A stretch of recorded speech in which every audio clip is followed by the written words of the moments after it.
Et bien bonjour à toutes et à tous, ici The Marvelman. Aujourd'hui on se retrouve pour une petite vidéo consacrée au premier épisode de Miss Marvel, analyse et théorie. Donc au début petit avis sans spoil, puis analyse, puis théorie. On y va. Pour parler sans spoiler, franchement j'ai bien aimé, j'encourage à aller voir. C'est exactement ce que la série nous a proposé, enfin promis. Une espèce de côté un peu teenager, il découvre les pouvoirs et tout. Et là au moins la promesse elle est tenue. Donc si vous accrochez au style, moi je conseille d'aller voir. Et je ne peux pas trop en dire sans spoiler. Donc on y va. Et en parlant maintenant en spoiler, comme j'ai dit, j'ai beaucoup aimé, ça m'a assez surpris en vrai. J'ai beaucoup aimé tout le monde, tous les personnages, Kamala Khan, ses parents aussi, la dynamique de famille elle est très cool. Son pote aussi, Bruno, tout ça. Après en fait j'ai pas grand chose à détailler, à analyser car il n'y a pas grand chose à dire, il se passe pas grand chose. On est plutôt introduit, mais j'aime bien tout le délire pour aller à l'Avengers Con et tout. Les persos sont plus ou moins fidèles, bon à part les pouvoirs, mais ça on le savait déjà du coup. Et surtout un truc qui est surprenant de ouf, je trouve dans l'épisode, c'est la réalisation. La réalisation est super cool. Ça rappelle un peu une To the Spider-Verse, surtout avec l'animation et tout. Et franchement, je pense même que c'est un truc les plus travaillés du MCU en termes de projet. Donc ça, c'est assez surprenant. Même le fait de se parler en message et tout, franchement, c'était super cool. Tout le délire aussi, pour aller à l'Avengers Con, bon ça, j'en reparlerai après, parlant de délire avec le MCU, pour parler un peu plus en détail de ça, parce que j'ai quelques trucs à reprocher par rapport à ça. Mais franchement, j'aime bien le début de l'histoire. Pareil, bonne dynamique, comme j'ai dit, des bons persos, une amitié qu'on croit, parce qu'en fait, surtout cette série était vendue comme un truc un peu à la Homecoming. Et moi, Homecoming, ce que j'aime pas, c'est l'humour qui était beaucoup trop forcé, je trouve, il faisait pas naturel. Dans cette série, justement, je trouve que les persos font plus réel, en fait. Il n'y a pas de blagues un peu qui cassent les temps et tout. Tension, en tout cas, quand c'est des moments un peu tristes ou quoi. Genre les disputes avec les parents et tout, franchement, c'était bien. Et même l'amitié, je trouve plus réaliste, par exemple, qu'un Spider-Man avec Ned. Donc, franchement, très satisfait de ce côté-là. Et assez surpris, puisque j'en attendais rien, du coup. Donc, franchement, comme je dis, il n'y a pas grand-chose à analyser dans cet épisode, c'est vraiment une introduction. Dans les autres épisodes, je pense qu'il y aura plus à dire. Mais j'aime beaucoup vraiment tout. Tous les liens aussi avec le MCU qui sont bien placés du coup. C'est vraiment là un délire de fan et tout. Même s'il y a des trucs à redire, mais comme j'ai dit, on va parler dans la catégorie lien avec le MCU. Mais franchement, je trouve très bon épisode, très bon début.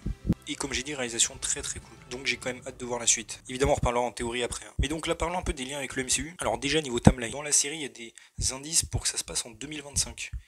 On peut voir un calendrier et tout. Bon après, on verra plus tard parce que des fois ça arrive qu'il y a des indices et qu'ils soient contradictoires après, donc on verra quand même. Mais a priori, il y a de grosses chances que ça se passe vers 2025 et a priori vers mars, qui ferait un truc vers Moon Knight après Doctor Strange 2. Dans certains épisodes d'ailleurs, Kamala sera poursuivie par des drones de Stark, donc ce serait après No Way Home, techniquement. Mais on en reparle en théorie ça. Donc 2025, voilà. Ça concorde avec Secret Invasion, je rappelle qu'il devait se passer fin d'année, donc possiblement fin 2025. On verra ça de toute façon plus tard. Et alors un truc qui m'a à la fois plu et un peu saoulé, c'est tout ce qui est lié au merchandising à la Avengers Con. Parce qu'en fait j'explique. Donc la bataille de la Terre déjà, Kamala fait des vidéos dessus et tout.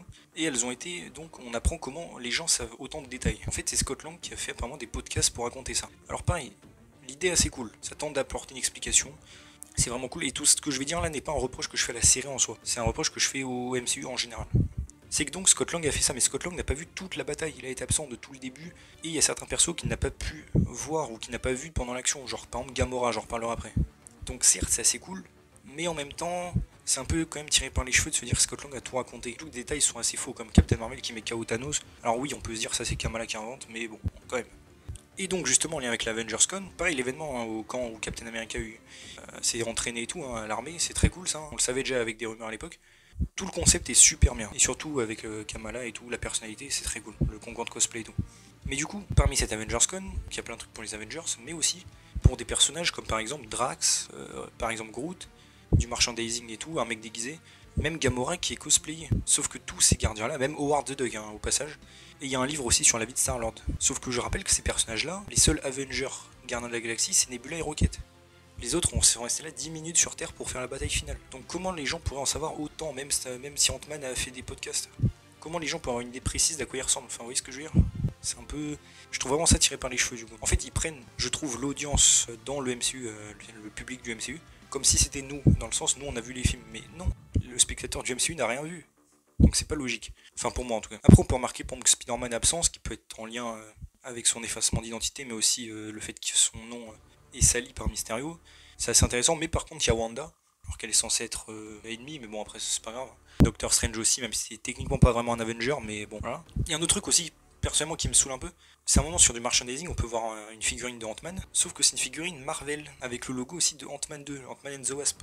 Et on peut voir aussi avec ça des figurines pop avec Marvel. Et j'aime pas trop l'idée que Marvel existe dans le MCU. Alors oui, on peut se dire que c'est une entreprise de jouets ou de comics ou quoi que ce soit, qui se base donc sur des trucs réels, mais je trouve que ça casse un petit peu le mythe. Mais bon, c'est mon avis.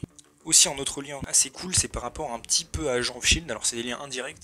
Dans l'Avengers Con déjà on prend du merchandising par rapport à un logo du Shield. Alors oui, vous allez me dire c'est pas grand chose, mais le Shield aux dernières nouvelles, si on prend en compte que les films c'était une organisation investie par Hydra, donc bon c'est un peu bizarre de célébrer ça. Sauf si on avait Agent of Shield bien sûr, vu que le Shield a été réhabilité. Et aussi, ça c'est le site officiel de Marvel qui parle des easter eggs justement à l'Avengers Con. Bon, évidemment je vais pas tout citer parce que vous avez vu la plupart de toute façon. Mais il y en a un qui dit qu'il y a un livre qui s'appelle I Was There. C'est en gros un mec qui raconte qu'il était à la bataille de Endgame. Et en fait, c'est le site officiel de Marvel, hein, je vous mets le screen, qui dit qu'en fait c'est un agent du Shield qui était là et qui a tout raconté, qui a tout vu. Sauf que pareil, donc ça veut dire que le Shield existait en 2023. Et évidemment oui, mais ça on l'a vu grâce à Agent of Shield, qui d'ailleurs en Falcon et Winter Soldier, il le mentionnait aussi, hein, que le Shield existait après Civil War. Donc c'est un lien, même si c'est indirect et caché, je vous l'accorde. Et aussi un lien vite fait indirect, c'est le fait que, enfin c'est vraiment une ref complètement même indirect, c'est les gants que Bruno fait pour le cosplay. Ça ressemble beaucoup le design, je trouve, aux Fisty Guns de Chase dans Runaways. Mais bon, c'est pas vraiment un easter egg, hein, c'est juste moi. Tiens d'ailleurs, anecdote assez cool, c'est qu'à la base, la bataille de Endgame a été appelée Bataille pour la Terre par le wiki du MCU. Ça n'a jamais été officiel, et dans Miss Marvel, ils ont aussi appelé ça comme ça. Donc ça c'est marrant qu'ils soient inspirés du wiki du MCU pour rendre le nom canon.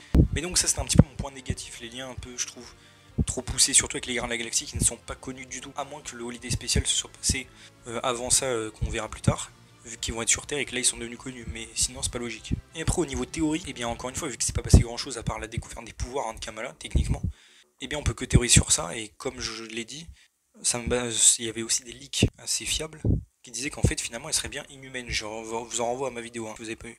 Et donc, dans la série, il mentionne là, le premier épisode, les djinns. C'est une petite place hein, dans l'épisode 1.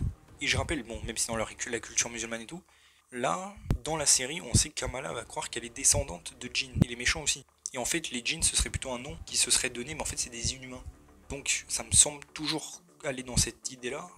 On verra bien sûr. De ce qu'on sait, hein, même après de rumeurs et de même ce qu'il y avait dans les bandes annonces, on sait qu'elle va être chassée par l'organisation NICE. On peut voir d'ailleurs la chef en scène post-crédit. Alors vu qu'elle est avec Damage Control, je sais pas trop s'ils vont être liés ou si en fait elle travaille pour Damage Control, mais normalement il y aura l'organisation NICE qui chasse des gens avec des pouvoirs et qui d'ailleurs, si on croit les leaks, sera en fait une organisation spécialisée pour les inhumains depuis justement Agent of Shield. Enfin après du coup. On verra ça bien sûr. Et on retrouve aussi le mec de No Way Home là de Damage Control qui va se ramener. Et on sait qu'à un moment il va être chassé, je pense dans l'épisode 2 ou 3, par des drones de Stark qui ont été récupérés par Damage Control. Alors bon, on verra comment ça va se passer. Ça pourrait peut-être lier un truc aussi avec Armor Wars du coup, la technologie Stark volée, enfin récupérée par le gouvernement. Et après on sait aussi que du coup dans les prochains épisodes elle va rencontrer Kamran, qui va devenir un Love Interest, et qui en fait est dont la mère sera Najma, qui sera la méchante principale, qui sera la chef du clan Destine. Donc c'est un clan de gens qui se croient descendants de Jean, et en fait ce serait a priori, comme j'ai dit, des Inhumains. Qui aurait aussi un bracelet. Donc. Et de ce qu'on sait, si c'est vrai, le bracelet en fait déverrouille pour des humains spécifiques, donc la famille de Kamala, des pouvoirs. Et en fait ce serait peut-être une technologie Kree, et qui va agir un peu comme la tératogénèse, mais de manière temporaire. Même les pouvoirs de Kamala en fait seraient des cristaux tératogènes à grande échelle. Du coup bon, on verra un peu comment tout ça va se mettre en place, mais je pense que ça va arriver dès le deuxième épisode, dans le sens Damage Control qui arrive avec Nice. Ils vont chasser Kamala éventuellement, et l'introduction de Kamran dont elle va se rapprocher, mais elle va découvrir que, évidemment, la méchante sera liée enfin, sera la mère de Kamran. Ça pourrait peut-être rendre jaloux aussi Bruno. Alors là, on sent qu'il y a un truc hein, dans la série, je trouve. Sur le toit et tout. Franchement, on verra comment ça va se passer. Ce serait stylé de voir la famille essayer le bracelet aussi.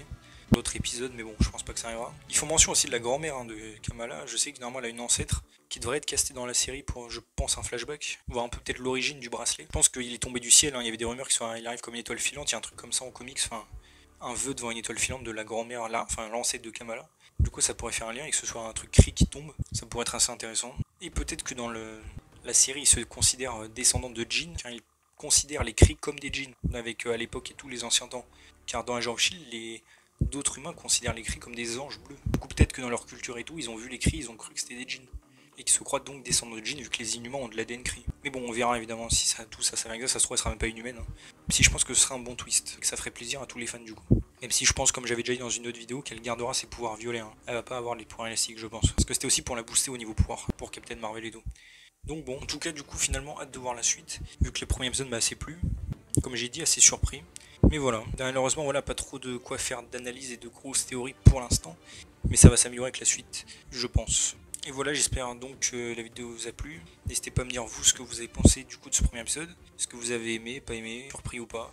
Comme j'ai dit, hein, moi personnellement assez surpris, en bien, surtout par la réalisation. Donc j'espère que la vidéo vous a plu, si c'est le cas n'hésitez pas à vous abonner, liker, commenter, partager, activer la cloche, à me suivre sur mes réseaux sociaux et mon Discord, et on se retrouve bientôt pour une nouvelle vidéo. Salut tout le monde.